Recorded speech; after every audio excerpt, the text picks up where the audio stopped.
Hello, everyone. This is going to be a 180 literary test for the RPR simulator, and it will be 5 minutes long. Ready? I first heard the voice when I was 3 or 4 years old, and my father was reciting, "Ba ba, black sheep, have you any wool?" I remember his long arms around me as I sat on his lap. I truly felt cradled. My father toyed and teased with the sound of a word, the discovery of a sound that pleases in the discovery of a new language. The trick is to be led to that sound, to be trained how to listen.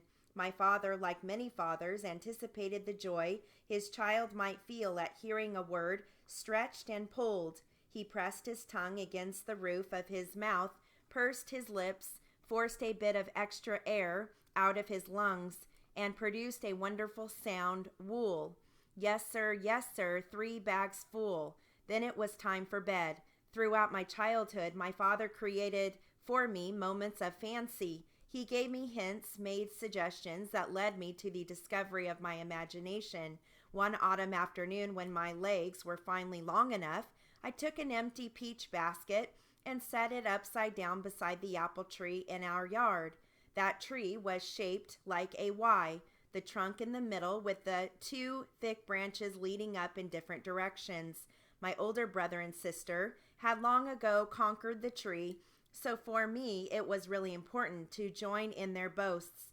The day had finally arrived. I climbed on top of the peach basket and grabbed onto the large trunk.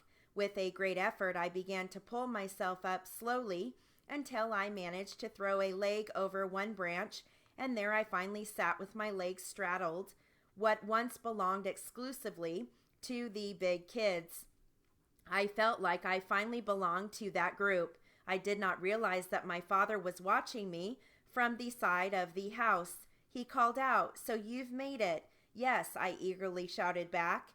"Don't you think that looks like an elephant?" he asked. I looked at the long branch that stretched out before me and then at the thicker one behind me, and suddenly I did feel as if I had climbed upon the back of a large gray elephant. "Yes, this is a huge elephant." "Well, ride to Bombay," my father said. I did not know where Bombay was, but it sounded far away and the right place for elephants. So that is where I rode and played all afternoon and unlimited days of my childhood after that in that tree. When we were growing up, my parents took all of us to Canada each July for 2 weeks. We slept in a loft of a small cabin that my father had built. When I was 8, a friend joined us for a few days. Mr. Dickinson knew about my father's journeys with us into the world of imagination. It was he who climbed the stairs one evening and then in the dark told us the story of a witch who lived in a house perched on chicken legs that ran around in a deep green forest somewhere in Russia. I will never forget our friend's voice as it traveled over a greater distance than I could conceive. I believed and feared there was a similar witch here, but I trusted the comfort and security of the masculine voice guiding me through her world. As we grow older, we focus on those things we trusted and believed in when we were children. For me, it was a voice that had a familiar tone regardless of who spoke. When in high school, one of my teachers read aloud Frank O'Connor's Christmas Morning, and in college, a professor read excerpts from Billy Budd, I realized that I had been there before on my father's lap and in the darkness of a cool loft during a summer holiday in Canada. There are many points of entry to that simple place we call beauty or comfort or security. For me, it was that universal voice in the guise of good men telling their stories, pulling and stretching out words or pointing out how a tree might look like a fabulous beast such as an elephant. Please read to your children often, tell them stories, and recite the rhymes again and again. Yes, sir, 3 bags full. The stories that you tell can be the classical ones or ones that you make up as you go along. No matter what you read to them, it will be magical.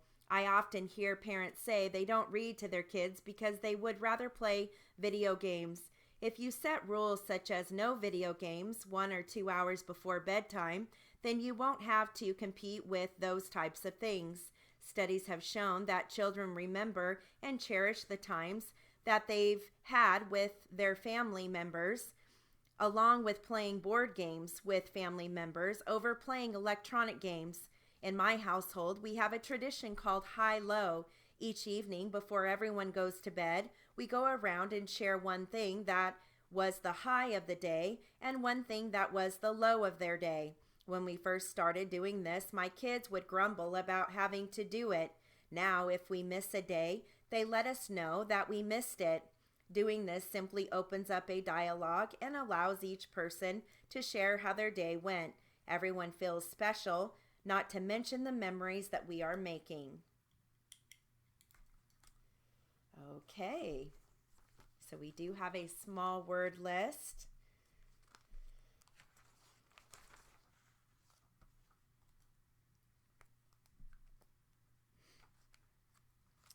Okay, so we've got Frank O'Connor, capital F-R-A-N-K,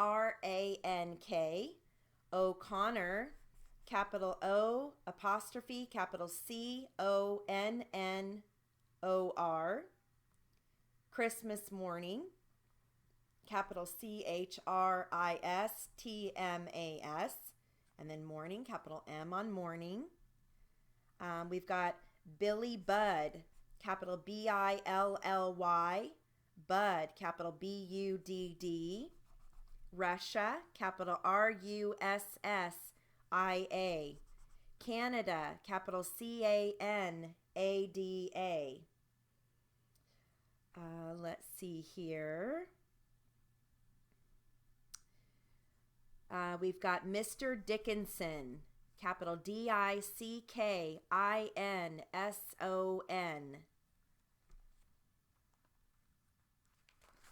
And